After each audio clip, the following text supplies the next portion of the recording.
is sad, bro. Huh? This is sad, guys.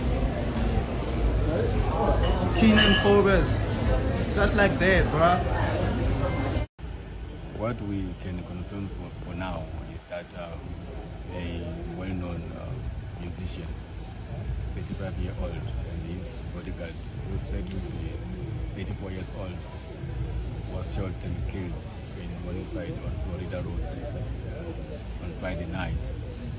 What we have for now is that the musician and his security detail were having supper in a restaurant.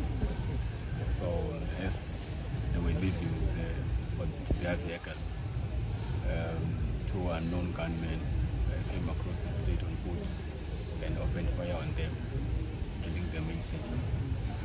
Were there any other people injured during the incident?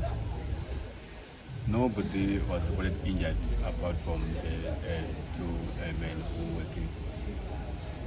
And what sort of investigation is currently being undertaken by the police?